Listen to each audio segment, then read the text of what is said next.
আচ্ছা ভাইজান, এটা আমার বিবেকে কাজ করছে না, আপনারা বুঝতে পারছেন কিনা? আচ্ছা, ও কি আমার বন্ধু যে আমাকে 5টা লোকের সামনে বেইজ্জত করে? ও কি আসলে আমার বন্ধু হতে পেরেছে যে 10টা লোকের সামনে আমার ভুল ত্রুটি বা আমার গোপন বস্তুগুলোকে তাফসীর করে? ও কি আমার বন্ধু যে আমার মজা উড়াইতেছে? ও কি আমার বন্ধু যে চায়ের দোকানে বসে বা 5টা লোকের সামনে বসে আমার নামে গীবত করতেছে? ও কি হাদিস জানে না?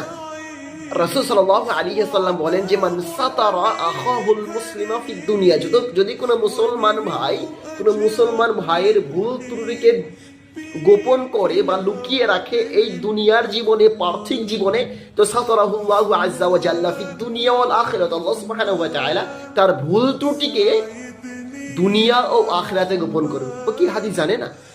আর আমি তাকে বন্ধুত্ব মনে করি, আমার সেই বন্ধু যে আমাকে আল্লাহর পথে আহ্বান করে। আমার তো বন্ধু সেই যে আমাকে আল্লাহর জন্য ডাকে। আমার তো বন্ধু সেই যে আমাকে আল্লাহর জন্য ভালোবাসে। কেন তারা কি হাদিস জানে না? রাজুলানি তাহাব্বান ফিল্লাহি ইসলামা আলাইহি ওয়া তাফাররাকা আলাইহি, দুই বন্ধু আল্লাহ সুবহানাহু ওয়া তাআলার জন্য ভালোবাসা করবে